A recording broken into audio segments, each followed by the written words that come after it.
Vamos a comenzar este debate acerca de la desigualdad, discutiendo y conversando con respecto al planteamiento de distintos economistas. La semana pasada estuvo aquí Thomas Piketty y generó gran revuelo en torno a su libro El capital del siglo XXI. Y la idea es discutir las tesis de este autor desde el punto de vista también de otros economistas, también de renombre. Y para eso tenemos invitado al profesor Klaus Schmidt-Hebel, que nos va a acompañar y nos va a ayudar en esta reflexión. Él fue economista jefe de la OCDE, fue también director del departamento económico de esa institución, es doctor en economía en el MIT, fue alumno de Paul Krugman y bueno, también fue presidente de la Sociedad de Economía de Chile entre el 2007 y el 2008 y ha asesorado a organismos como el Fondo Monetario Internacional, el Banco Mundial, UNESCO y Naciones Unidas. Así que un gran aplauso para el profesor.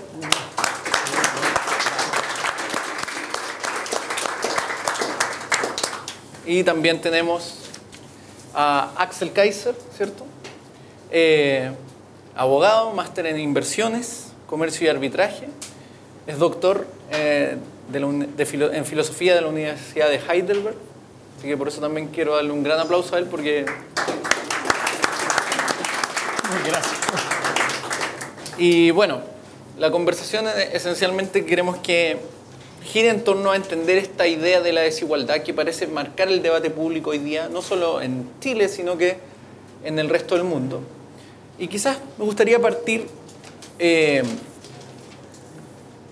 opina preguntando al profesor en realidad qué opina sobre este debate que ha alcanzado ribetes bastante mundiales, por decirlo así, con el libro de Piketty? Es un libro que es bestseller a nivel mundial, aunque muchos dicen es un libro muy vendido, pero que va a ser poco leído debido a la gran cantidad de páginas que tiene. Y lo que me interesaría saber y partir con esa conversación es, en el fondo, qué implica o qué significa desde su punto de vista el debate sobre la desigualdad hoy día. Yo creo que es un debate importante. La desigualdad, llevémoslo en términos un poquito menos cargados, la distribución o el segundo momento de cualquier variable aleatoria interesa. No interesa solamente el primer momento, la media, sino también el segundo momento, la distribución. Puedo meter a eso kurtosis, tercer momento, cuarto momento, ir para adelante. Pero típicamente partimos con distribuciones normales, un poquito de recuerdo estadística que seguramente todos ustedes han visto de alguna u otra forma. En análisis estadístico predomina la distribución normal, que uno o la verifica o la rechaza o la asume muchas veces. Vale decir, distribuciones que son bastante simétricas, con una media dada y con una dispersión, la desviación estándar también dada, ¿no es cierto?, pero sin tercer, cuarto momento. El debate de la distribución del ingreso, y con eso llego de frentón ya a la discusión sobre Piketty, sus defensores, sus críticos, y mucho más antiguo que Piketty, antes que él naciera, la distribución del ingreso era un tema para cientistas sociales, ¿no es cierto?,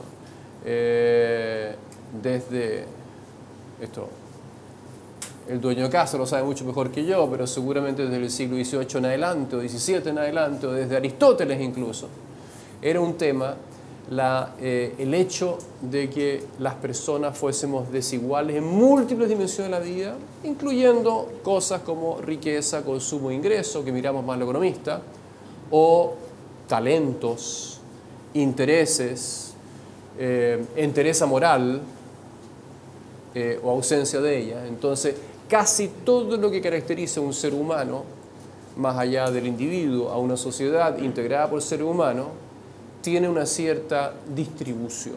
Y desde ese punto de vista, el tema de la distribución es central, pero eso en términos muy generales. La distribución del ingreso no es normal, para cerrar el tema y tu pregunta respecto de normalidad o normalidad.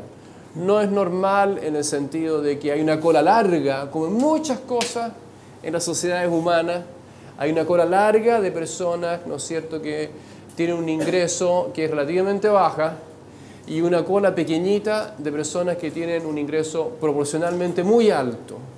Y eso explica de que haya sesgo y hay kurtosis especialmente, cola larga. Entre paréntesis, acá no puedo resistir este paréntesis porque siendo economista, además interesado en la finanza, es algo que me llamó poderosamente la atención y que tiene que ver con la distribución también de otra variable estocástica muy analizada por Piketty, que es el retorno al capital. Y bueno, todos los modelos de finanzas que la gente usa, los modelos de media varianza, los modelos de riesgo-retorno, ¿no es cierto?, estaban basados en el supuesto, no todos, pero la gran mayoría, casi toda la literatura teórica y empírica de finanzas, en el supuesto de normalidad del logaritmo del retorno o normalidad del retorno absoluto. Vale decir de que había solamente una media y una desviación estándar, pero que era acotada, era pequeña en relación a esa media, ¿no es cierto? Y eso daba básicamente un origen, eso se reflejaba en un supuesto de distribución gaussiana del retorno al capital. Pues bien, creo que son las grandes crisis financieras, y vamos a retomar ese tema cuando vamos a las tesis profundas de Piketty. Las grandes crisis financieras son situaciones que tienen típicamente consecuencias reales, pero las grandes crisis financieras son derrumbes de mercados de ciertos activos reales, casas, valor de las casas, valor de los inmuebles, o financieros, renta variable en particular. Renta fija también puede ser el caso, ¿no es cierto?, cuando un país, un bono, no paga su bono soberano, pero típicamente es renta variable. Y la renta variable, bueno, y ciertos bonos derivados de bienes, de activos hipotecarios de Estados Unidos eran casi como renta variable también. Y lo que sucedió antes de la explosión final de la gran crisis financiera, ya un año antes, está escrito en un artículo de Economist que casi nadie lo cita, que es de agosto del 2007, un año antes de Lehman Brothers del 11 de septiembre del 2008. Y ese artículo entrevista a un analista financiero, alguien que maneja portafolio además, en Goldman Sachs, un banco de inversión, hoy día absorbido por otro banco, Merrill Lynch creo yo. No, otro. En Estados Unidos, que dice, mire, lo que nos pasa es que los bonos derivados de los préstamos hipotecarios en Estados Unidos durante el último mes de julio y agosto del 2007 han dado retornos que han sido en términos cuantitativos muy negativos. Han bajado sus precios, en buen chileno, han bajado y caído precio una fracción de su valor, porque básicamente la gente que había tomado los créditos hipotecarios estaban dejando de pagar sus créditos y luego esos bonos se estaban transando a un valor muy, muy bajo. Pero lo interesante es que decía que lo que él observaba era de que los retornos de estos bonos derivados de los préstamos hipotecarios estaban valorizándose en 26 veces la desviación estándar. Por tanto, el supuesto de normalidad, 26 veces a la izquierda. Si el retorno esperado típico, ¿no es cierto?, era, supongamos, 10% y la desviación estándar era 5%, estos estaban rindiendo algo así como 26 veces la desviación estándar, es decir, más bajo, 2% de desviación estándar. El modelo supuesto bajo el cual los emisores habían emitido estos bonos, decían, bueno, nosotros anticipamos el estándar de 2%, 2 por 26, más 5, menos 2 por 26, menos 52, estaban rindiendo, por tanto, algo así como menos 48%. Habían caído un valor 48%. Es decir, totalmente fuera. Y eso demuestra que variables financieras que uno supone que debe ser determinada distribución tienen una distribución muy distinta. Eso está íntimamente relacionado, entre paréntesis, con algo de Piketty. Piketty, una de las tesis principales es que la concentración del ingreso secularmente bajo el capitalismo en condiciones normales o sociedades abiertas, democráticas y de mercado tiende a aumentar la sobreconcentración porque la tasa de retorno sería mayor que la tasa de crecimiento de la economía. Pero él no habla del segundo momento de este R mayor que G, de R. No habla de que hay periodos de boom en los cuales se producen enormes concentraciones, eventualmente de ingresos, como se produjo en Estados Unidos en el sector financiero entre el 95 y el 2007, y luego grandes desconcentraciones porque se destruye mucha riqueza financiera. Paro ahí. El tema es importante, el tema es central, y el tema lo han mirado desde Aristóteles en adelante, o quizás en forma algunos pensadores pre-aristotélicos que seguramente Axel los conoce, yo los desconozco, pero hasta la fecha. Lo que sí es verdad, y en ese sentido también tomo mi larga respuesta, y con eso la cierro, hay un matiz sobre eso, y ese es el siguiente: la teoría del desarrollo, la práctica del desarrollo, las políticas de desarrollo y las políticas de desarrollo social. El mundo, desde el Banco Mundial, el Fondo Monetario Internacional, el BID, desde los países desarrollados, donantes de préstamos blandos para países en desarrollo para hacer programas sociales, y financiados incluso internamente, tenían como foco no la distribución hasta ahora, y todavía mayoritariamente no tienen como foco la distribución, sino que fundamentalmente la reducción y eventualmente la eliminación de la pobreza. Y pobreza y distribución claramente no es lo mismo, pero eso quizás sean las siguientes preguntas tuyas. Paro acá. Sí. Tomando la idea del profesor, en el fondo, efectivamente, los críticos de Piketty dicen que es muy distinto apelar a la desigualdad que a la pobreza. Y en ese sentido, Axel, mi pregunta apunta a aquello, es decir, desde un punto de vista más ético, ¿cuál debería ser la defensa o cuál debería ser la idea que nosotros deberíamos promover para abordar este tipo de problemas? ¿Qué es más importante desde el punto de vista de un liberal? ¿La desigualdad o luchar contra la pobreza? Bueno, esta fue la discusión que tuve con Agustín Squella un poco en el Mercurio, que se extendió casi por una semana más o menos. McCloskey dice en esa crítica al libro de Piketty que básicamente lo que anima a Piketty es esta ética de la envidia, ¿no es cierto? Porque lo que él busca es reducir la desigualdad, como si la desigualdad fuera algo per se negativo, malo, inmoral, injusto, aunque él tiene razones también de subsistencia del sistema para proponer los impuestos que él propone. Pero la pregunta que les planteo yo y se la plantea Agustín Squella, yo creo que él no me la pudo contestar, es ¿cuál es la ilegitimidad?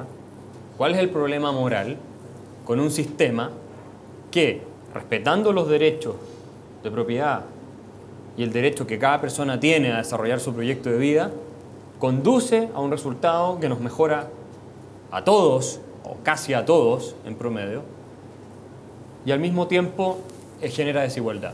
¿Por qué es un problema? ¿Cuál es el problema desde el punto de vista moral? No desde el punto de vista sociológico, que es otro argumento, pero desde el punto de vista moral. Si ustedes leen lo que ha escrito el profesor Javier Salay Martín, por ejemplo, sobre cómo se ha enriquecido la humanidad, o la misma McCloskey, obviamente antes de la revolución industrial el mundo era mucho más igual en el 99.9% de la población mundial que lo que es hoy día, probablemente, desde el punto de vista del ingreso y de cómo la gente vivía. Vivían todos en la miseria. Hoy día es mucho más desigual, en cierto sentido, a pesar de que ha empezado a haber un proceso de convergencia también hacia la igualdad, como prueba el mismo Javier Salay Martín, pero vivimos todos mucho mejor. No nos estamos muriendo de hambre, no tenemos desnutrición, no tenemos todos esos problemas que tenían antes. Entonces, ¿cuál es el problema moral en un sistema en que de que todos, para ponerlo en un ejemplo ultra sencillo, de que todos andábamos a pie, de repente todos podemos andar en auto, con la diferencia de que unos tal vez van a andar en un Mercedes y otros van a andar, no sé, en un Yaris, por decir algo? ¿Cuál es el problema moral con eso? Les voy a poner, y voy cerrando con un ejemplo. Me tocó discutir con Karina Delfino, presidenta de la Juventud del Partido Socialista en la Universidad Católica. Y ella hablaba mucho del tema de la desigualdad. Entonces yo le planteé el siguiente escenario. Le dije, Karina, si tú tuvieras que elegir en Chile hoy entre multiplicar por 10 el ingreso de todos los chilenos, manteniéndolo constante y por lo tanto la desigualdad se mantendría, la desigualdad relativa se mantendría, o disminuir a la mitad el ingreso del 10% que más gana haciendo de fumar eso, digamos, de manera tal que sea más igual la sociedad, ¿cuál de las dos opciones tú tomas? ¿Y saben lo que me dijo? La primera, que todo el mundo gane más a pesar de que la desigualdad se mantenga. Desigualdad relativa, obviamente. Entonces, a mí me da la impresión, y cuando leyó la idea Skeia me daba la impresión de que ellos mismos tienen una confusión en el sentido de que lo que les preocupa muchas veces es la pobreza, es el hecho de que haya gente que no tiene acceso a determinados bienes que nosotros consideramos fundamentales, salud, educación y esas cosas. Eso es falta de creación de recursos. No es necesariamente el hecho de que haya alguien que tenga mucho, que dicho sea de paso, no lo tiene en la bóveda como Rico McPato, donde se está echando a nadar todos los días en sus millones de dólares. En general es capital que está trabajando en la economía y está produciendo riqueza, ¿no es cierto? Entonces, ese es el punto de fondo. No es la desigualdad el problema, ni el problema ético tampoco. No es ese el problema. Si es que les molesta la desigualdad, por desigualdad, a pesar de que todos están mejor, yo creo que eso solo se puede explicar, como dice McCloskey, a través de la envidia. No puede tener otra explicación. Ahora, si la pobreza es lo que te preocupa, entonces tienes que ver, bueno, cuáles son las instituciones, ¿no es cierto?, y las políticas públicas, la política económica que te lleva a solucionar la pobreza. Y eso está súper claro. Y no es un capital, no es un impuesto de un 80% de tasa marginal al ingreso, ni es un impuesto de 80% sobre el patrimonio a partir de un cierto nivel. Yo creo que en eso Klaus nos puede ilustrar mejor, pero me parece que los economistas en general hay un consenso de que esas no son buenas ideas para resolver el problema de la pobreza. De hecho, el presidente Hollande tuvo que retirar su impuesto del 75% en Francia, ¿no es cierto?, porque los ricos se le estaban yendo del país y al final tampoco tuvo los resultados. Y tampoco son impuestos que recauden mucho, ¿eh? Ojo. Gobierno que asesoró Piketty. Que asesoró Piketty. De hecho, Piketty tiene una entrevista donde le preguntan, yo leí esto hace tiempo atrás, y él dice, no, sí, es que el impuesto que yo estoy proponiendo, de 80% de tasa marginal sobre los $500.000, creo que era, y así sucesivamente, no es para financiar programas sociales, porque dice la recaudación no sería muy alta por ese concepto. Es para que no exista esa desigualdad, para que no existan esas diferencias de ingresos. Eso es todo. Que nadie se destaque mucho por sobre el otro. Listo. Ahora, si a mí me dicen es que si no aplicamos ese impuesto, la desigualdad va a llevar a tales niveles de tensión social que la sociedad va a colapsar y va a venir el apocalipsis del que habla, que denuncia McCloskey, que según Piketty vendría, bueno, chuta, si la única forma en que va a sobrevivir la sociedad es aplicando esos impuestos, yo también estoy dispuesto a aplicarlos, digamos, porque el otro sería suicidarse. Pero esa es una tesis ultra discutible, por no decirlo menos, extremadamente aventurada, y ya sabemos que todas esas profecías, las de Marx, las de ¿cómo se llamaba el famoso Malthus. de Ricardo y Malthus? Famosas nunca se cumplieron. La del petróleo tampoco, hecho sea de paso. Ahora con el fracking parece que tenemos petróleo para 300 años más. Entonces, yo creo que ese es el punto que los quiero dejar a ustedes invitados a pensar. Si hay un sistema, además que, como les digo, se basa en el principio de respetar la libertad de las personas y beneficia a la sociedad en general, ¿por qué pueden ser éticamente reprochables los resultados que se sigan de ese sistema? A mí no se me puede ocurrir. En ese sentido, Piketty en algún momento plantea que como la tasa de retorno del capital es mayor que la ganancia, el crecimiento de la sociedad, esto podría llevar a una concentración del patrimonio excesivamente. Uno de los mayores temores de Piketty es que en el fondo se vuelva a una sociedad patrimonial como la que existía en el siglo XVIII. Y eso es un poco fatalista en el fondo. Y él dice, bueno, si no aplicamos esta tributación, entonces se podría llegar a esa situación. ¿Eso es tan así? ¿Es correcta esa tesis? ¿O está obviando en el fondo las fluctuaciones que tiene la economía capitalista en el fondo, en que hay destrucción creativa, por decirlo así, en ciertos periodos, en que ese capital acumulado se destruye por una serie de procesos? Yo creo que podría darse ese escenario. En otro planeta, con otra historia humana, se podría dar eso. Pero ¿cuáles son los supuestos para que eso se produzca?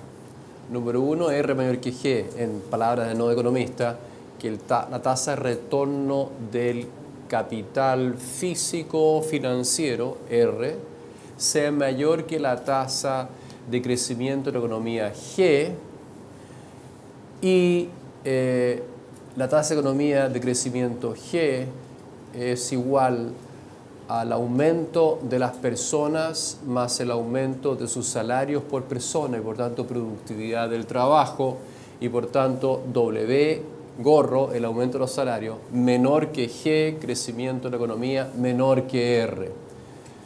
Supuesto número 1, que no es irrealista, pero ojo, ¿qué trabajo aumenta en W, gorro? El trabajo básicamente no calificado. A eso voy a ver más adelante. Supuesto número 1, ese. Supuesto número 2, que efectivamente las grandes fortunas que se hacen, fundamentalmente, número 1, se hacen por herencia. Lo que en principio podría ser muy injusto. Quizás no un punto de vista darwiniano, pero socialmente podría ser injusto que uno simplemente uno hereda los ricos o no hereda los pobres, la clase media entre medio, digamos.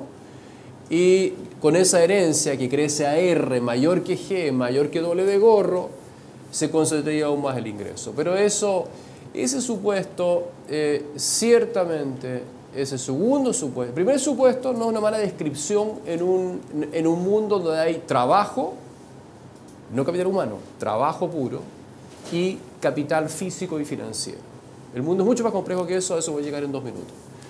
Pero bajo ese supuesto y bajo el supuesto de que una vez que tú te haces una fortuna como dinastía, vale decir, tus hijos, tus nietos, tus bisnietos mantienen y acrecentan su fortuna por este R mayor que G, mayor que W gorro. Y eso empíricamente no es verdad. Existe una ley que es el regreso o el retorno a la media, regression to the mean, que se produce un montón de fenómenos biológicos, sociales, pero la sociedad también. Y eso es de que significa que personas que han hecho mucho dinero y se lo traspasan a las siguientes generaciones y sean capaces, supongamos, de mantenerle ese dinero durante su generación, cosa que ya no es del todo fácil, pero supongamos que lo pueden hacer. La siguiente generación pasa una de 2 cosas típicamente, no siempre, pero típicamente, masivamente, de que las empresas en las cuales tienen invertido ese dinero, DuPont, hay una maravillosa película que están dando ahora, la dieron en el Parque Bicentenario el viernes pasado, un preestreno sobre cómo DuPont dilapidaron como familia su fortuna. Y la pierde en la generación siguiente, o porque DuPont, no es el caso, del caso de la empresa DuPont, pierde como empresa y pierde el mercado y el capital de esa empresa disminuye y por tanto los dueños de capital pierden relativa y absolutamente. O segundo, no sabe administrarlo. También hay regresión de la media en los talentos. Un padre muy talentoso, inventor, Bill Gates, Steve Jobs, no necesariamente asegura que los hijos Gates o los hijos Jobs tengan el mismo talento y por tanto, por último, en mantener la riqueza. La tienden a dilapidar fácilmente. Y eso empíricamente es súper corroborado. Ustedes revisan las 500 mayores fortunas del mundo, una cosa que también McCloskey y Sara Martín hacen siempre ese punto, y esas no es el típico rico del libro de Piketty. No, es un tipo que hizo el dinero él mismo, o ella misma, esa mujer y ese hombre en su generación y nada asegura que se perpetúe. De los 500 más ricos del mundo, solamente 5, 7, 8, 9, no recuerdo la cifra exacta, pero son menos de 10, lo heredaron de sus padres. Ahora, ¿significa eso de que lo más probable es que un hijo de millonario o billionaire, multimillonario, sea pobre? Tendría que ser extremadamente idiota si fuese pobre él mismo, ¿no es cierto? Es decir, realmente invertir todo mal y perderlo todo. Generalmente no pasa, pero hay una regresión hacia la clase media alta, desde ser billionaire o la clase media. También hay un problema de incentivos. Si uno nace muy rico, es muy difícil de que tenga los incentivos para esforzarse, para trabajar, para preocuparse por la fortuna y por tanto la tentación de dilapidarla y usarla en malos proyectos, como lo hizo este señor John Eleuthère DuPont. Vean la película, en las tonteras que invirtió, ¿no es cierto? Entonces, efectivamente eso no se da mucho. Ahora, haciendo de abogado de Piketty, entre paréntesis, déjame decir un par de cosas buenas sobre este hombre. Número 1, este es un magnífico libro. Está escrito con poca teoría, pocas ecuaciones, muchos datos. Es denso en el sentido de hay que dedicarle horas y horas a leerlo. Yo no lo he leído, yo lo he he leído introducción, conclusiones y he salpicado varios capítulos. Son muy interesantes y aprendí mucho de datos. Pero pasar de estos datos a la hipótesis principal de él no es una cosa obvia por los supuestos que son en gran medida erróneos. No sé, si paro acá, Jorge, tú haces otra pregunta. A nosotros puedes replicar, o sea, esto es una conversación. Yo quiero también hablar de los errores. Hay varios errores garrafales, yo diría que 5 que yo he identificado, no son míos nomás, sino que se han identificado por distintos críticos, los que se han sido mencionados, y terceros y cuartos. Rafael Berguán, chileno, economista local, tiene una carta a Mercurio muy buena sobre Piketty la semana pasada y tiene otra columna en un blog hoy día que lo mandó Rafael, muy amigo mío, crítico sobre Piketty. Pero hay 5 grandes errores, a lo mejor son más. Es una obra que es magnífica, hay que leerla. Realmente, si tienen el tiempo, las ganas, por último, selectivamente la introducción, las conclusiones, háganlo porque es un enorme trabajo además. Déjenme decir un par de cosas buenas. Este hombre es un reputado académico.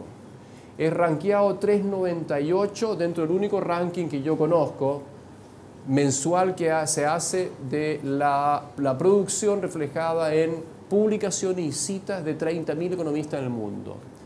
Y ser 398, 30.000 es gracia. No se gana nunca un premio Nobel, porque para eso está dentro de los top 20 o 30 del mundo y él no lo está y no va a llegar, no obstante este libro muy interesante. A modo de ejemplo, uno de sus críticos, Sarney Martín, con quien almorcé la semana antepasada y estuvo acá, ¿no es cierto?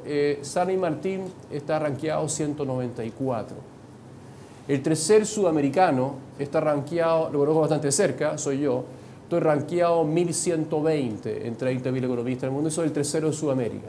Entonces 398 es gracia, no hay ningún sudamericano que lleva 398, pero tampoco está al lado del premio Nobel y por esta obra, que en realidad recoge sus publicaciones previas, tampoco gana el premio Nobel. Pero sí es muy interesante la hipótesis que plantea, por algo estamos sentados acá, discutiendo, ¿no es cierto?, los retos que él coloca.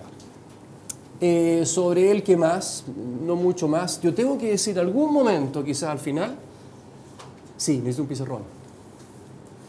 Yo necesito algún minuto para reaccionar y ahí sí, con bastante rabia no es la palabra. Vehemencia respecto a una enorme tontera que él dijo sobre la coyuntura chilena, 1 hora después de bajarse el avión y antes de ser recibido por la presidenta Bachelet y luego condecorado por la Universidad de Chile. Dijo una tontera mayúscula y como soy analista cercano de la macroeconomía y la finanza en Chile, es tan escandaloso lo que él dijo que tengo que referirme en algún momento y puede ser al final, a modo de negro. Pero eso no tiene nada que ver con su calidad como académico, que es alta, está publicado en las mejores revistas del mundo este hombre y tiene buenos papers, buenos papers teóricos y empíricos. Eso. Tomando esa idea y un poco reforzándola, efectivamente el libro en términos académicos es un aporte a la discusión. Pero lo que me gustaría, y ahí quizás preguntarle a Axel, es ¿cuál es tu opinión desde el punto de vista de esta especie de falacia de autoridad que se hace internamente? Es decir, el gobierno hace una especie de falacia de autoridad donde toma el libro de Piketty, un trabajo académico de recopilación de datos que es enorme, ¿cierto?, que abarca casi más de 100 años prácticamente, si no me equivoco, pero que no obstante el gobierno acá hace una especie de falacia de autoridad donde lo que dice Piketty y lo que recomienda y el diagnóstico es la verdad y es la verdad indiscutible y el resto parece no tener ninguna clase de asidero. Lo que ocurre es que hay que poner esto en el contexto histórico, tal vez de la historia del pensamiento económico.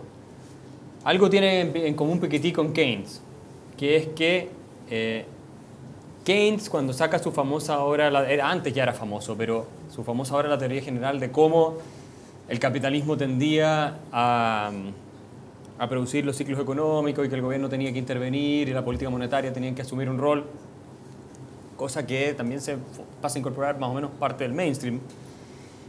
Bueno, lo que ocurre, y Friedman explica esto muy bien, Friedman dice, lo que pasa es que Keynes le dio, como profesor de Cambridge, todo el cuento, a todos los gobiernos del mundo y los políticos del mundo una justificación revestida de solidez académica de lo que ellos siempre habían querido hacer, que era intervenir y incrementar el poder del Estado. Y eso puede sonarles una exageración a algunos de ustedes, pero evidentemente que en parte es verdad. O sea, el libro Keynes, la teoría general, que es mucho peor escrito que el de Piketty, ¿sí? Para los que lo han tratado de leer, y que a estas alturas yo creo que está prácticamente enteramente refutado, dependiendo de la escuela a la cual ustedes adhieren, pero yo creo que es así. No para Paul Krugman, pero yo creo que para una buena parte de los economistas sí. Bueno, ese libro se transformó en una especie de Biblia, pero los políticos tampoco lo habían leído. Yo estoy seguro que la nueva mayoría no han leído el libro de Piketty, al menos la buena parte de ellos, pero les ofrece, obviamente, un argumento que, revestido de solidez académica, intelectual y datos duros, como tiene ahí una colección importante de datos, justifica, o creen ellos que justifica, hay que distinguir, el afán por incrementar el tamaño del Estado para resolver un problema que ellos creen y Piketty cree que es una contradicción dentro del sistema capitalista, que puede llevar al sistema capitalista eventualmente a una crisis tremenda, terminal incluso, si es que lo llevas al extremo. Entonces, ¿qué pasa? ¿Por qué se vuelve tan popular? ¿Se vuelve un rockstar? Es por eso.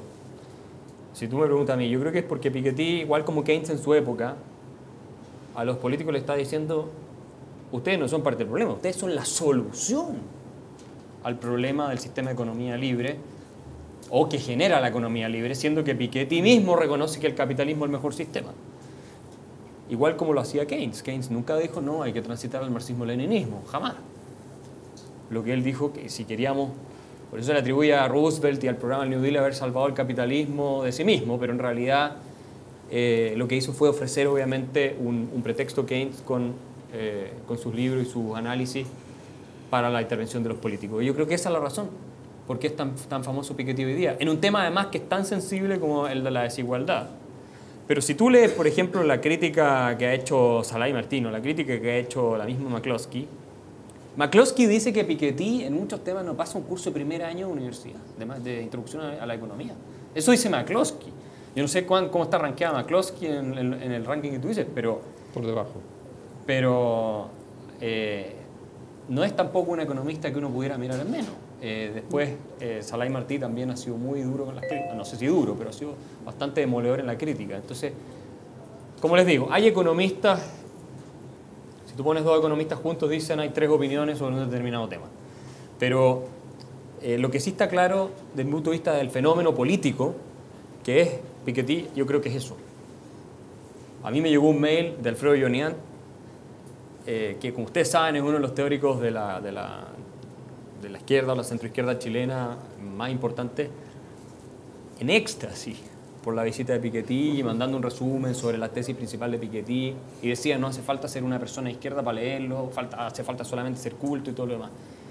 O sea, estaban en una verdadera ebullición con toda esta cosa que Piketty está planteando.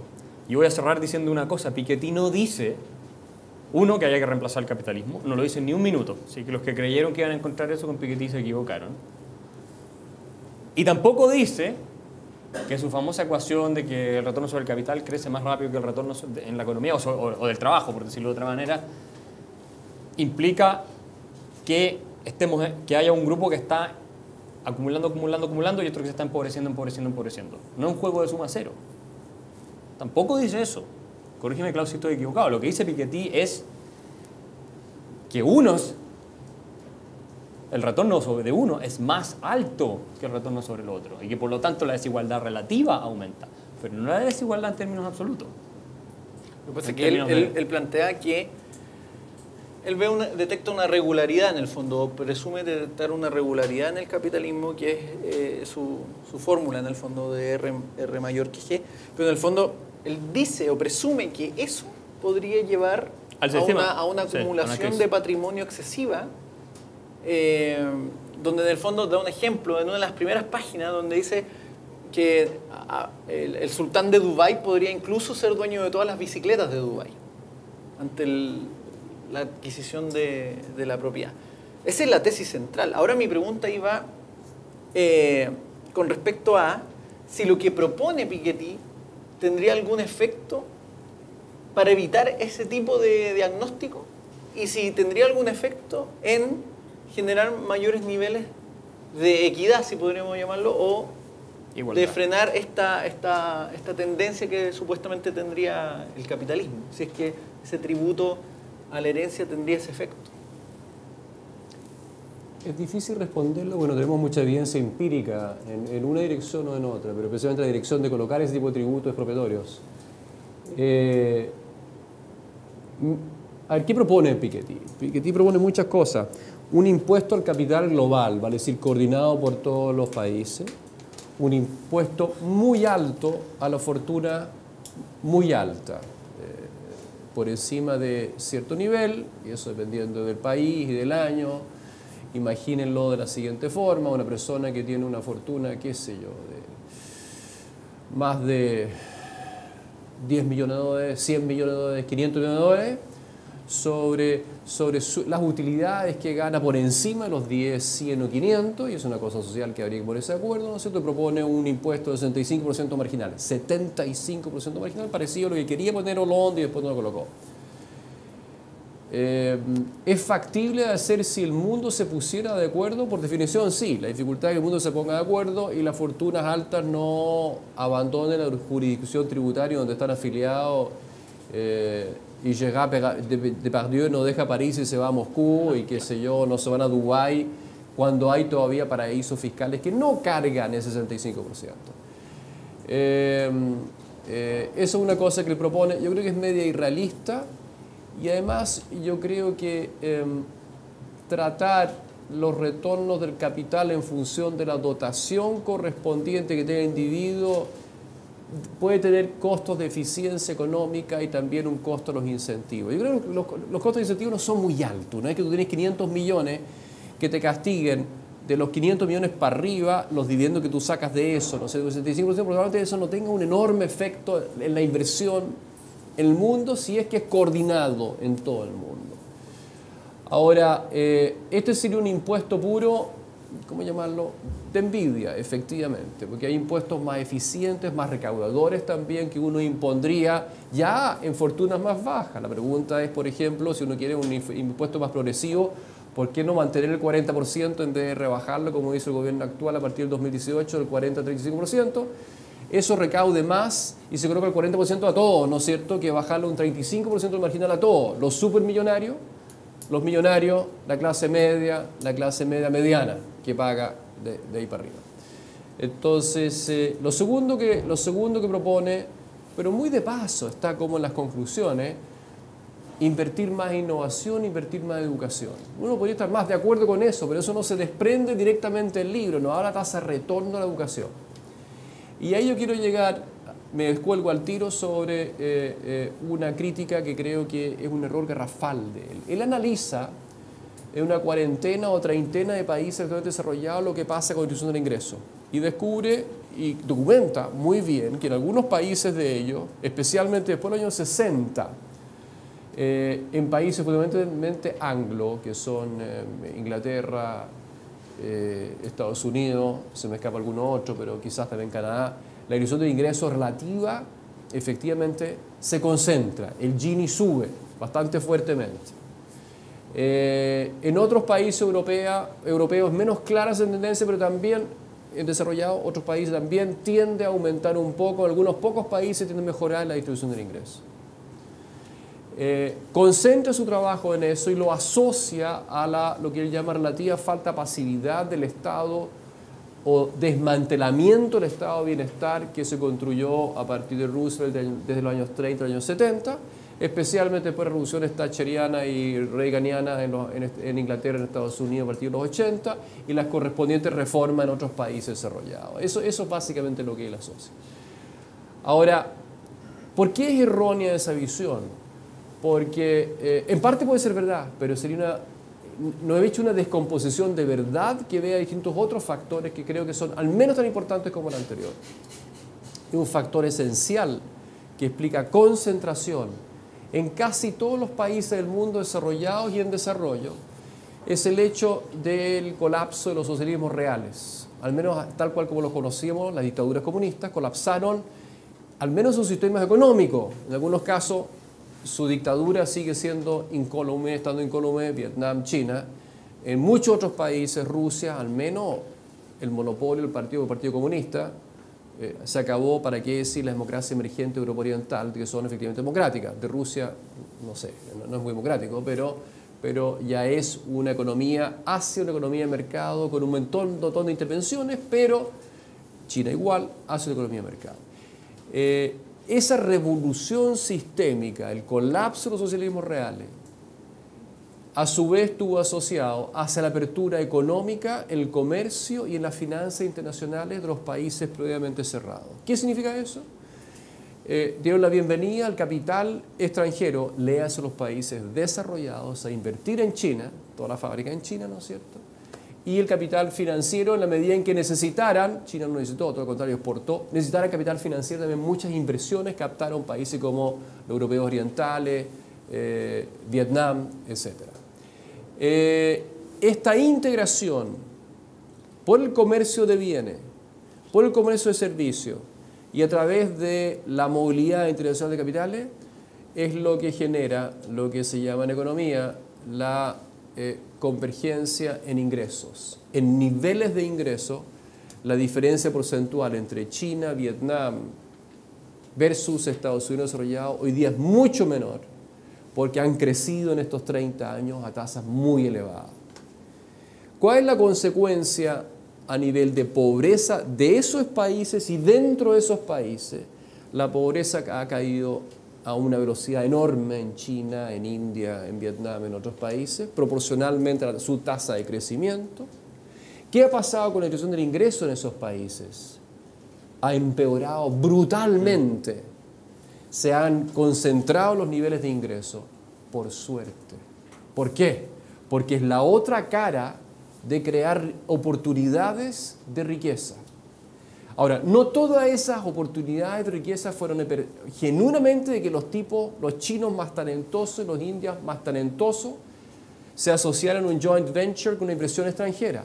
No, muchas veces, estados muy corruptos, Vietnam, China, India también, los tipos mejor conectados, los hijos de los funcionarios del Partido Comunista, ellos hicieron los negocios y se hicieron inmensamente ricos. Y detrás de eso, una clase media emergente, que era pobrísima del origen, campesinos, van a las ciudades, sus hijos se educan, se invierte en capital humano, ¿no es cierto? Y con eso, ¿qué sucede? La distribución del ingreso empeora enormemente. Irónicamente, el país cuya distribución del ingreso más ha empeorado en la historia de la humanidad y en un lapso más breve es la gloriosa República Popular China, dirigida por el glorioso Partido Comunista, que estos días está intensificando su mensaje y reduciendo los grados de libertad, su mensaje de su doctrina marxista.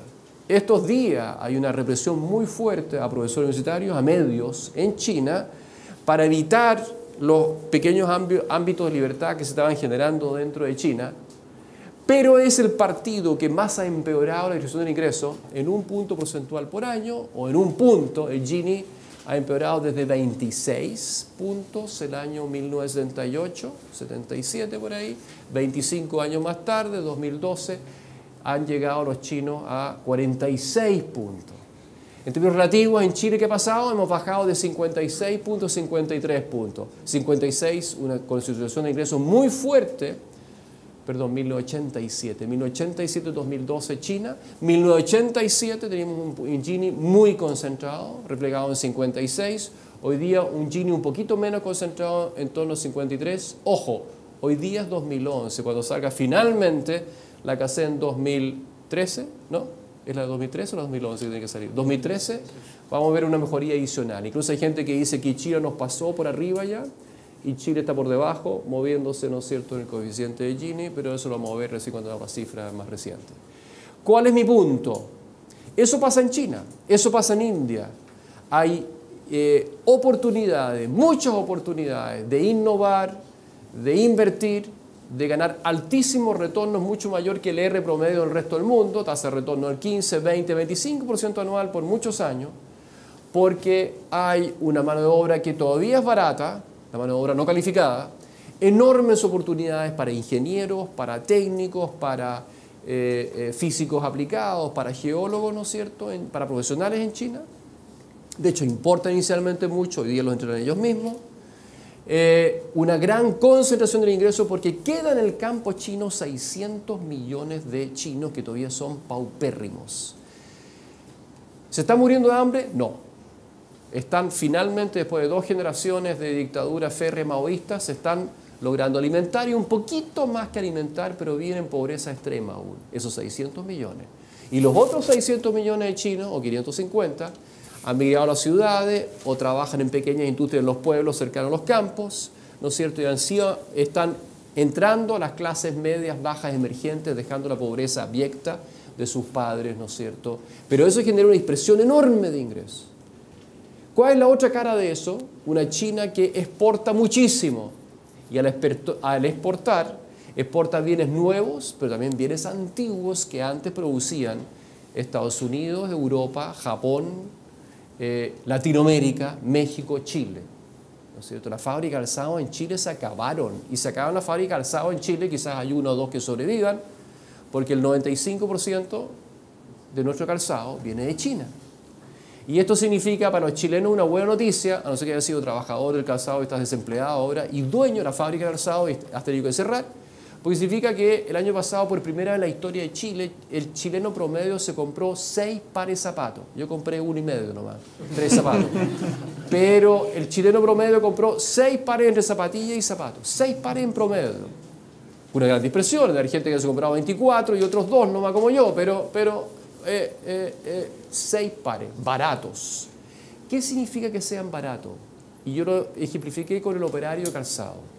Si el operario de calzado que producía la fábrica Bata en Cerrillo o en Melipilla, había 2 fábricas en Chile antes, protegidas por altos aranceles, pierde su pega y un trabajador de baja calificación no logra otro empleo y se queda pobre, quizás con un apoyo del gobierno, quizás con apoyo de su familia, quizás un empleo mucho más simple que el que trabajaba como operario produciendo calzado. Ese gallo pierde como la guerra. ¿A cambio de qué? A cambio el chino que gana como la guerra porque pasa desde la desnutrición a nutrirse. ¿Qué significa eso? Que en países como Estados Unidos, que antes también producían mucho calzado y muchos autos que hoy día se producen en Corea y en China, el trabajador no calificado de Estados Unidos pierde como en la guerra. Y eso significa que, estadísticamente, que el salario de trabajo no calificado en dólares reales ajustados por inflación, hoy día, en los últimos 5 años, y los 5 años antes de la crisis, no tiene nada que ver con la crisis eso, en promedio tiene el mismo nivel real que el año 1970. Un trabajador no calificado americano no puede comprarse, en términos reales, ni un peso más de lo que él compraba, o su padre, que lo alimentaba él, en Detroit, trabajando en una fábrica, no sé, de auto, aunque eso ganaban harto. Pero un trabajador no calificado, ¿no es cierto?, tiene el mismo salario hoy día que en Estados Unidos. ¿Qué significa eso? Que ese gran segmento de la población, que son trabajadores no calificados, perdieron en términos relativos muchísimo, en absolutos nada, tan igual que el año 70, pero han pasado 45 años. Y el resto de la sociedad gana como loco. El capital humano, los ingenieros que desarrollan desde software a hardware, desde biotecnología, nanotecnología, lo que ustedes quieran, ¿no es cierto? Todos los profesionales ganan. Los hijos de este trabajador no especializado, si pasó por un college, gana. Y puede trabajar en el sector servicio, lo que sea. Él gana. Y los dueños del capital americano también ganan, porque se han reconvertido, han hecho las pérdidas de fábrica de calzado y producen software en Silicon Valley. Entonces, ¿qué es lo que pasa? El mundo verdadero es un mundo mucho más Piketty y es más complejo. Primero tiene por ponerlo de forma caricaturesca, tiene 2 grandes regiones. No son los 30 países desarrollados que le sigue, no. Tiene 30 países desarrollados y 170 países en desarrollo. Y eso hicieron una revolución de verdad económica. Los 30 que eran comunistas, con una igualdad plena en ingreso medido, en consumo una desigualdad extrema también, porque el consumo del señor Castro y su hermano, que incluía en su canasta de consumo poder viajar fuera de Cuba cuando ellos lo desearan, era incomparablemente superior al consumo del cubano promedio, hasta la fecha de día, ¿no es cierto?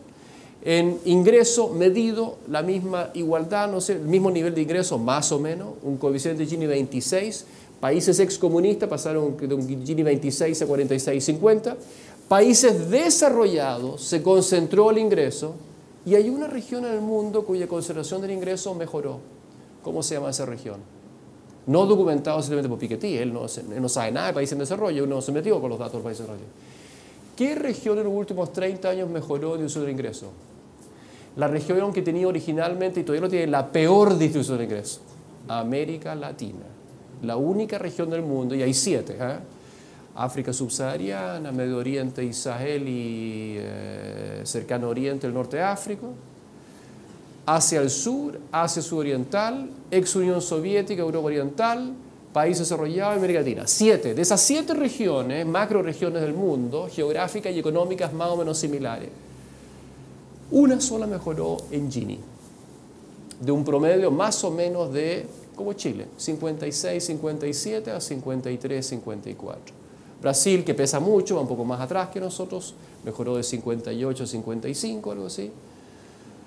Nosotros de 56 a 53, y el resto de América Latina también mejoró. Algunos están bastante mejor que nosotros en distribución, pero otros empeoraron, los menos, la mayoría mejoró.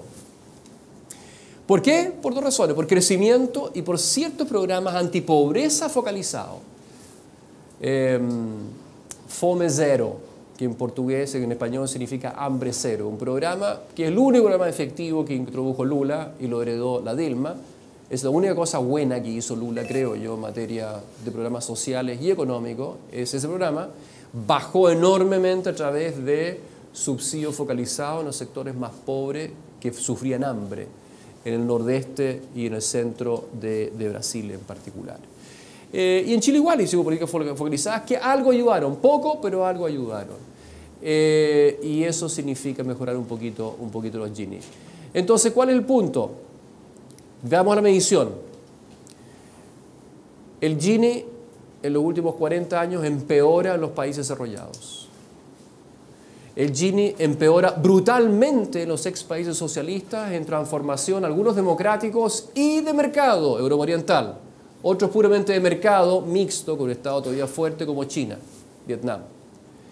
Y tiende a empeorar también los países en desarrollo, a excepción de América Latina, pero donde empezamos con una distribución de ingresos muy mala en comparación con Asia en particular. Un tema que no hemos tocado, lo pongo solamente porque quiero parar acá en mi discurso, que el mundo hay que verlo de forma mucho más compleja. Una última cosa. El mundo simple, capital y trabajo no existe del modelo Piketty. El mundo mucho más sutil, pero mucho más verdadero y efectivo es un mundo de 3 factores de producción a lo menos. Y eso es trabajo no calificado, el obrero textil que perdió su pega en Bata el año 78, 82 o 93 y que tuvo que llegar a un desempleo primero, una jubilación temprana a los 45 años de edad. Segundo, el trabajo calificado. Su hijo que terminó cuarto medio y pasó por la universidad o hizo una carrera técnica 2 años y trabaja hoy día como contador, ¿no es cierto? Y gana 580.000 pesos mensuales. Ese señor de 26 años es capital humano. Y el capital humano tiene tasas de retorno al menos tan altas como el capital físico. Y eso es la mayor parte de la gente que se educa, la gente que está sentada en esta sala, la gente que va más allá, hace 10 años atrás, del octavo básico, que hoy día el octavo básico no alcanza en Chile, que hoy día va más allá del cuarto medio. 1.200.000 estudiantes hoy día que están en educación superior en Chile, mientras que hace 20 años había apenas 150.000 estudiantes de educación terciaria, hoy día son 1,5 millones, 10 veces, más o menos, me puedo equivocar en 100.000, pero por ahí son los órdenes de magnitud. Ese es el mundo de verdad, el mundo del trabajador que no se califica y ese perdió como en la guerra. No en términos absolutos, se mantiene con un nivel muy cercano a la pobreza. El trabajador calificado y los dueños del capital. Los dueños del capital que típicamente, como los 500 de Forbes, 490 hicieron su fortuna porque se les ocurrió algo, trabajaron 20 horas diarias y se hicieron billionaires después de 10, 20 o 30 años de trabajo intenso, los Gates y los Jobs del mundo. Para acá. Yo quisiera hacer una observación, porque Klaus, si efectivamente el trabajador menos calificado se ha mantenido de manera, su posición relativa se ha mantenido en la curva de Gini. No, en todos lados, en Estados Unidos. En Estados Unidos. Eso significa que en términos absolutos, ese trabajador igual está mucho mejor que hace 40 años atrás. No. ¿Por qué no? Porque su salario real en dólares reales de hoy día o del año 70, lo mismo, ¿no es cierto? Gana lo mismo. Gana lo mismo. Ahora, Y el tú tienes razón, el IPC, tú tienes razón en un punto. El IPC americano y chileno subestima los aumentos en calidad de los bienes en más o menos, y el incremento de eso en 1%. Es decir, la inflación está sobreestimada en un 1% anual. Y en 40 años 1% es harto. En otras palabras, muy simple, por ilustrarlo, en su canasta de consumo de ese trabajador en los años 70 no había ni internet, ni TV cable, ni un iPhone. Hoy día con los mismos $1.200 mensuales que él gana ese trabajador no calificado, esos 1.200 compran mucho más en bienes de calidad que el año 70. Pero eso porque medimos mal el IPC en Chile, en Estados Unidos, en la quebrada la Giga, en todo el mundo. Y se estima que eso es entre 0,5, 1% puede ser exageración, pero entre 0,5 y 1%. Un proyecto muy grande internacional hace 15 años que estudiaba eso. Y dependiendo del país era entre 0,4 y 1,2%, en la media 0,7 quizás, de subestimación de la inflación, que a su vez significa subestimación del aumento de la calidad de bienestar o nivel de vida de todos los bienes que se miden vía el IPC o todos los ingresos que se miden vía IPC. Hay un estudio, tal vez lo conoces tú, de Leo Hanian y Kip Hagopian de UCLA, y Leo Hanian es del UCLA, Sí. donde ellos dicen que el Gini les parece una mala forma de medir el tema de la desigualdad, y ellos proponen el índice 90-10, que básicamente, bueno, tú lo conoces, que básicamente mide las desigualdades en términos más bien absolutos que de consumo, más que la desigualdad de ingresos propiamente tal. Ah, no, pero eso es distinto. Sí, Uno es el eso Gini distinto. consumo y el otro es el Gini ingreso. Y me encanta que Exactamente, por eso quiero ir al de consumo. el otro es 90-10 ingreso, o 90-10 consumo, o 90-10 ir al cine, lo que tú 90-10 consumo. Y ellos dicen que esa desigualdad efectivamente ha ido cayendo, en ese estudio por lo menos, de manera sustancial. Incluso en Estados Unidos, que es donde lo enfocan ellos, el estudio. Entonces hay distintas maneras también de medirlo, y el índice Gini también tiene críticas. Que algunas veces se plantea como que el índice Gini fuera una cosa así infalible, que no se le podría Sobre eso me gustaría nada, ilustrarlo con dos puntos gráficamente. Efectivamente hay economistas que no lo consideran el mejor índice para medir realmente el progreso o la desigualdad en varios sentidos. Sí. Y eso es importante que también aquí lo oigan, porque uno lo oye todo el tiempo en realidad el índice Gini. Y a veces tampoco refleja necesariamente la realidad más dura, si uno quiere. ¿Ah? Simplemente es un síntoma de... Sí, en ese sentido se podría hacer como una pregunta coloquial en el fondo, como para ejemplificarlo. ¿Existe algún ejemplo de un país que tenga un mejor Gini que Chile, pero que las condiciones de su población sean peores? ¿Existe esa posibilidad? Debe haber varios africanos que tienen eso. Claro. Lo que parece una paradoja en el fondo, porque acá generalmente se apela al Gini como el argumento, y ahí quisiera plantear la pregunta, en el fondo, si efectivamente parece que Latinoamérica ha mejorado sus condiciones, ¿por qué parece que existiera una especie de queja generalizada de que viviéramos en el peor de los escenarios hoy día? Y a mí me parece que eso sería interesante tratar de entenderlo, porque al menos desde el punto de vista de los economistas, parece que eso no es tan así, pero desde la opinión pública en general es todo lo contrario. Entonces me gustaría lograr entender esa paradoja. ¿Pero es tan así desde el punto de vista de la opinión pública si uno hace bien las encuestas? O sea, hay una crítica al sistema, Sí, pero... se acusa en el fondo el sistema de lo que parece una paradoja en el fondo. Parece no... Pero si tú ves la encuesta, la mayoría dice que viven mejor que lo que vivían sus padres, Sí. o sea, reconocen que ha habido progreso. Yo creo que esto tiene también mucho que ver con un discurso que también se instala de parte de grupos intelectuales o gente que está en la opinión pública. Recoge en cierta medida una inquietud que también está en la población, pero que a veces se plantea de manera mucho más categórica, universal y dramática de lo que la misma gente siente. Por ejemplo, yo recuerdo en varios debates que he tenido, no, es que Michelle Bachelet, la nueva mayoría, ganó este programa con una mayoría absoluta en la elección, pero si tú realmente ves que cuánta gente del potencial no es tampoco una mayoría, es una minoría. Entonces, todas estas cosas yo creo que hay que tomarlas con beneficio de inventario, porque yo no creo que la gente de verdad en Chile esté convencida, lo estamos viendo por la oposición que tienen muchas de estas reformas, de que el sistema que tenemos hoy día, que les ha permitido como dice mismo Carlos Peña, hecho sea paso en varias de sus intervenciones, sentir la dignidad también a través del consumo, de poder decidir, de poder elegir, de prosperar y todo lo demás, lo han incorporado como parte de su día a día y no estoy seguro de que ellos quieran cambiar eso de fondo. Yo no lo creo. Ahora, depende, como digo, del discurso que termina predominando y de las élites que terminan decidiendo, porque al final, como bien dice John Stuart Mill, tú puedes tener en una democracia una minoría que se hace del poder, ¿verdad? Y que tal vez incluso contra lo que la mayoría quiere, te cambia las reglas del juego. Claro. Eso también puede ocurrir. Entonces, son dos dimensiones distintas del problema. Profesor, ¿usted quería dar dos ejemplos? Una cosa muy simple y básica que también les pido excusas si todos ustedes conocen el coeficiente de Gini. El coeficiente de Gini es una caja. Y la caja es número de personas en un país acumuladas por ingreso. Eso lo vamos a medir en este eje. Y en este eje vamos a tener los pesos acumulados. Los pesos acumulados. Entonces, ¿qué es lo que sucede? El personaje más pobre de Chile tiene 0 pesos. La segunda persona con su vecino, que es igual de pobre, ganan 12.300 pesos mensuales, o 0 incluso, ¿no es cierto? Está al lado y vamos a sumar los dos. Si ustedes juntan el tercero, el cuarto, el quinto, el sexto, el séptimo, octavo, el noveno, el décimo, hasta el hombre más rico de Chile, alguien de una familia muy rica de Chile, que independientemente son casi todas, si no todas, ricas de primera generación o segunda generación, no lo heredaron. Luxich heredó buena parte, pero aumentaron.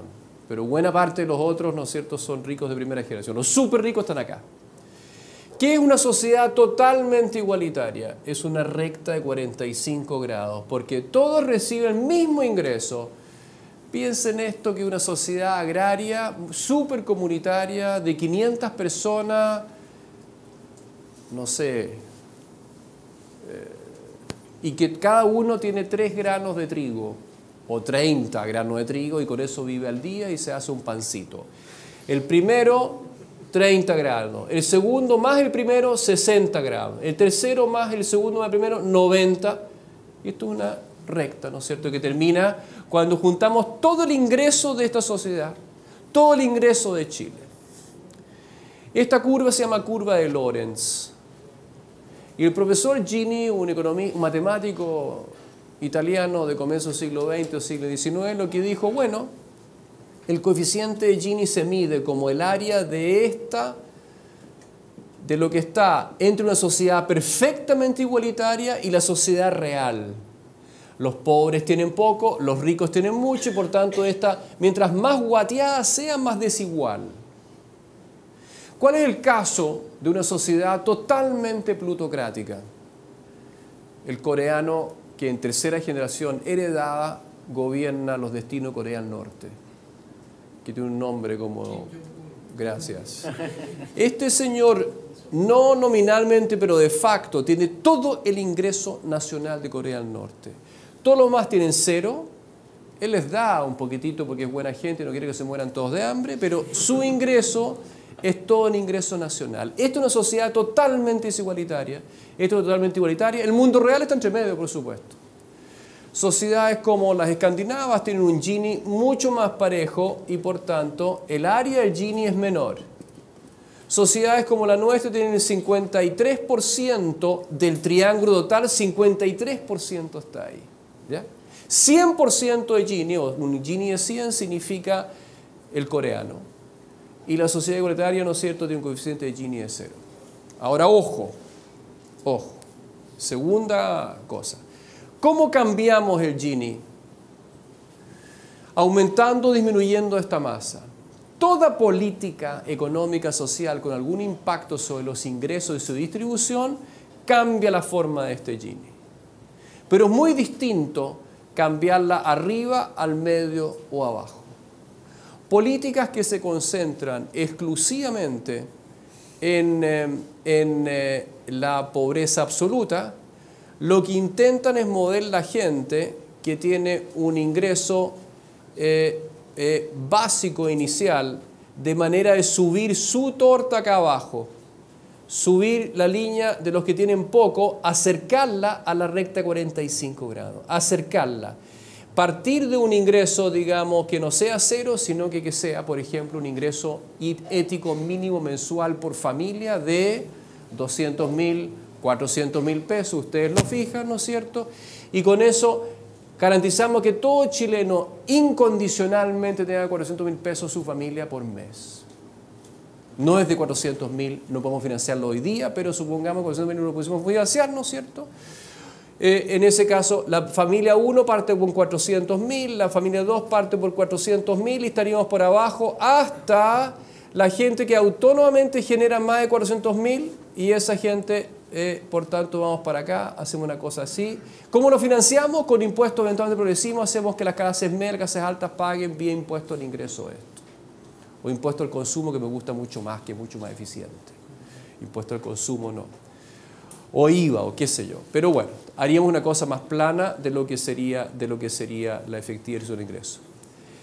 Hay política, y eso significa estar centrado, por tanto, en pobreza absoluta. No me importa que haya rico, de algún lado tengo que financiar ese ingreso ético mínimo de 300.000 pesos mensuales por familia, lo financio con el impuesto más eficiente posible, que es el consumo. No necesariamente el IVA, puede ser progresivo el consumo, pero castigo a Angelini y castigo a los presentes en la sala y castigo a Schmidt-Hebel en función de su consumo, no en función de su ingreso. ¿Para qué? Para incentivar su ahorro. Y le saco a las clases medias, las clases altas, no vía un IVA parejo, sino que reemplazo parte de su impuesto al ingreso por un impuesto al consumo, le saco plata y por tanto no afecto su ingreso, pero sí su consumo. Lo castigo, ¿no es cierto?, para financiar un ingreso y por tanto también un consumo básico a toda familia chilena en forma incondicional. ¿Qué es particularmente nefasto? Generar políticas que aplanan acá, hacen que los pobres sean más pobres, mejoran al medio y acá arriba quizás no hagan nada o hagan poco o muevan lo mismo. Estoy comparando con esta línea inicial, ¿ya? Eso no existe, lo que acabo de decir, es imposible matemáticamente, pues no puede cambiar así. Pero usted entiende la idea, darle más a las clases medias. ¿Qué política es esa? La política que generaliza un mayor poder de los sindicatos de empresas formales en sus negociaciones colectivas debe ser el proyecto de ley de reforma laboral que el gobierno actual está empujando. ¿Por qué perjudica a los más pobres? Porque ese trabajo no sindicalizado y que nunca va a hacerlo porque son independientes, porque son autónomos y los empujan estos mayores costos del empleo formal hacia la informalidad. Y la informalidad van a ser más pobres. Y por lo tanto su ingreso va a ser más bajo que el que tienen hoy día, que son todavía trabajadores formales pero marginales, que esta nueva ley sindical va a implicar menor empleo, ¿no es cierto?, en las empleas formales y más informalidad. Y esto significa, por tanto, que es algo muy regresivo. Otro ejemplo, hacer educación gratuita para todos, financiado con algún impuesto, pero educación gratuita para que todos, ¿qué significa? Que las personas del decil 7, 8, 9, 10, clases medias altas, clases altas, tengan la universidad gratuita para sus hijos. Con eso, ingreso después de pago de educación va a mejorar para ellos y por tanto esto se hace más concentrado todavía y esto sube así. ¿Quiénes se benefician? Se benefician las clases medias con esto. Hacemos algo así. Y nuevamente se pueden perjudicar las clases bajas si eso es generado con un impuesto hiperdistorsionador de empleo, por ejemplo. Puede serlo como no puede no serlo. Entonces es una política que no está focalizada en pobreza.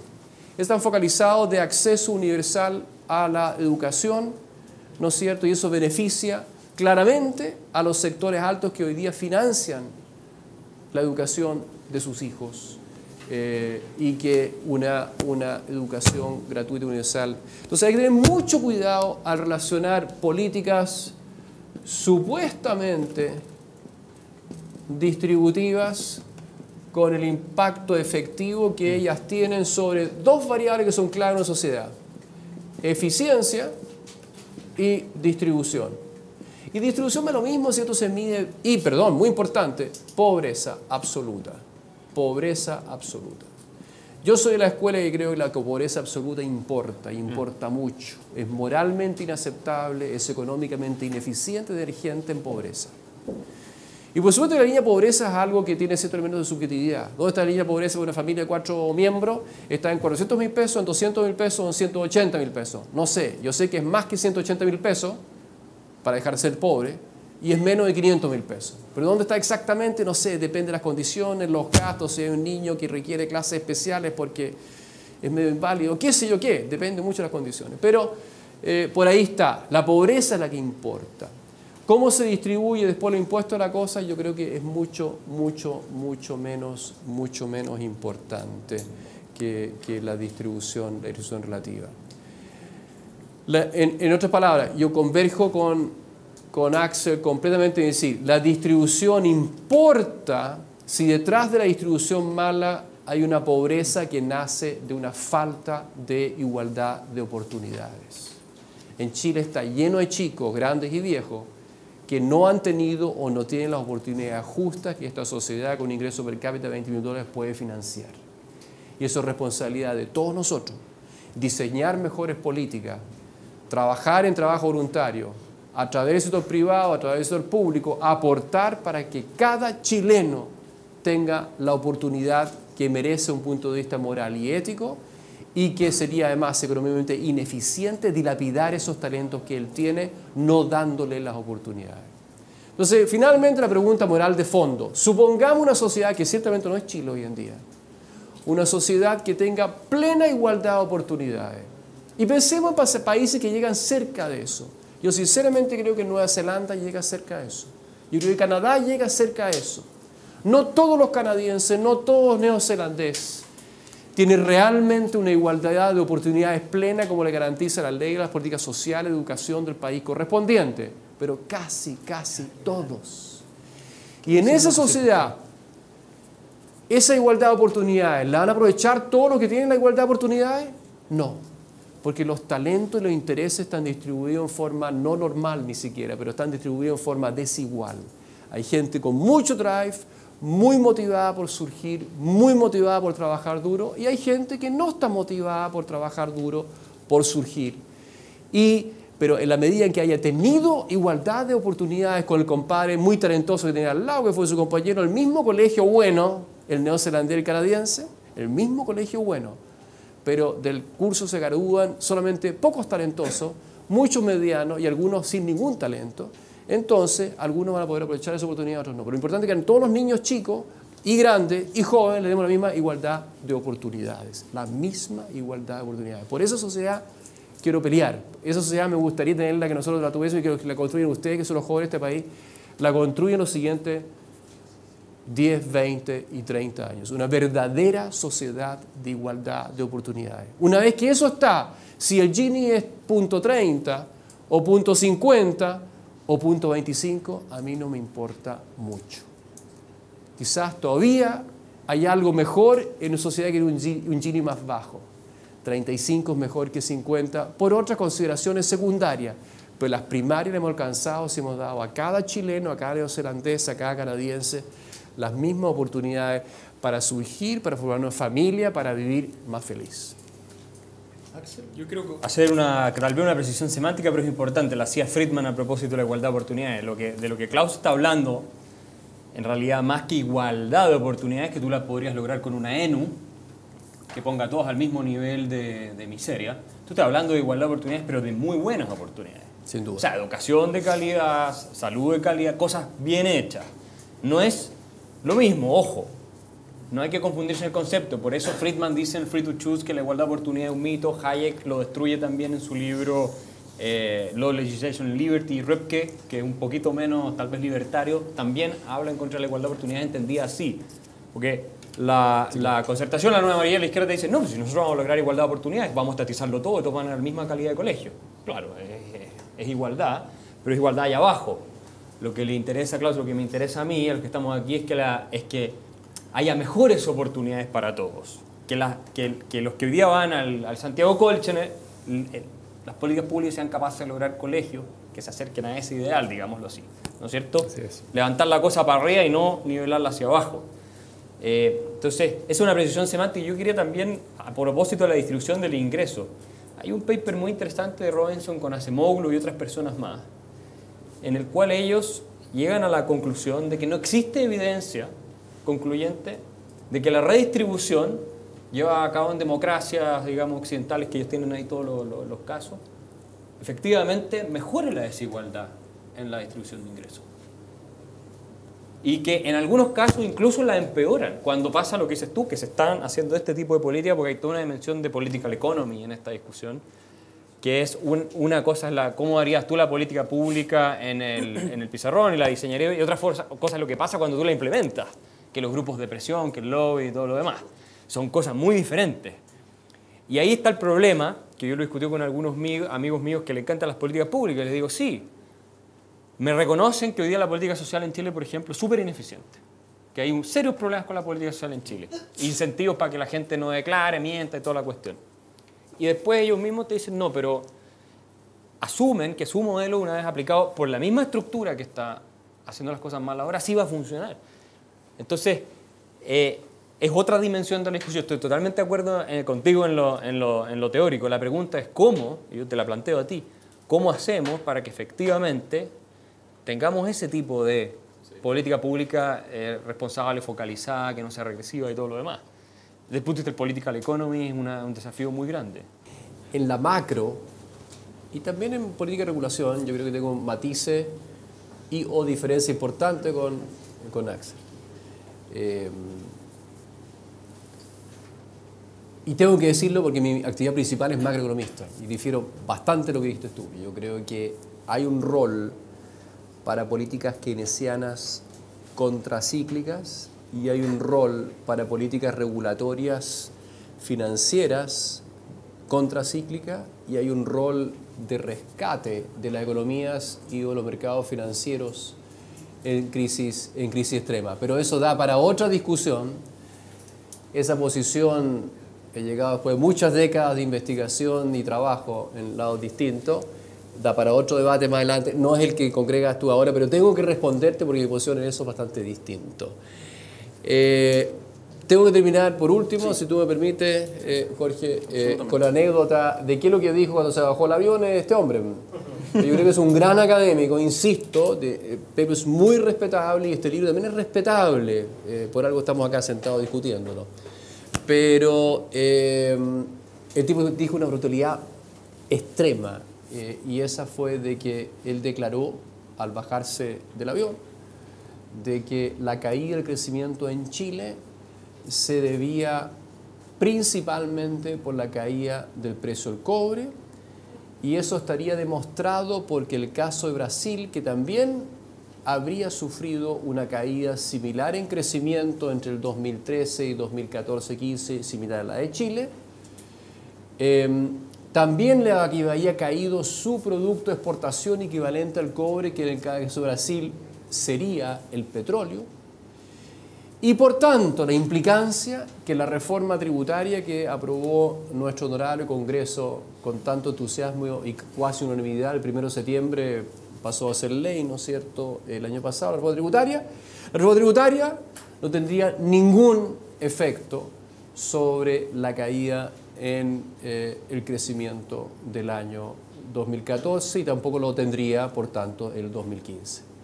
Y esa afirmación es brutalmente equivocada porque, número uno, asume que Brasil es exportador de petróleo y es afectado, por tanto, paralelamente como Chile, que sí es exportador de cobre, y Brasil todavía es importador de petróleo y quizás en el futuro sea exportador de petróleo por los nuevos campos que descubrieron en la zona de la placa atlántica frente a Río San Pablo, en el mar Atlántico. Segundo, hace una cosa que en macroeconomía y en economía ni en institucional no se puede hacer nunca, que es inferencia trivial, no controlando por otros factores. Muchos factores internos y internacionales distintos en Brasil que en Chile. Tercero, tiene un problema de causalidad. Él dice, y se refería por supuesto a la caída fuerte del precio del cobre en las últimas 3 semanas, de que eso habría causado la caída del crecimiento del PIB chileno en el 2014. Y eso es simplemente insostenible. Y por último, quinta crítica que yo le hago a esa afirmación es que el hombre es una derivación de la tercera. No hace ningún análisis cuidadoso de todos los factores internacionales que enfrentó Chile el 2014. Tasas de interés, término de intercambio, flujo de entrada de capitales y crecimiento de la economía mundial, ¿no es cierto? Y sus proyecciones para el 2015, incluyendo la caída del precio del cobre para el 2015, ahora que se está realizando, ¿no es cierto? Y si uno toma en consideración todas las consideraciones internacionales, cualquier modelo razonable, DSG, estocástico, de los tipos que usa el Banco Central, sugiere que las condiciones internacionales en Chile el 2014 fueron mejores que el 2013. Y las perspectivas, al menos antes de estas últimas 2 semanas, para el 2015 eran mejores que el 2014 y el 2013. Por tanto, la caída en el crecimiento en Chile tiene que ver con factores internos. Algunos, los menos heredados de una desaceleración desde el gobierno anterior.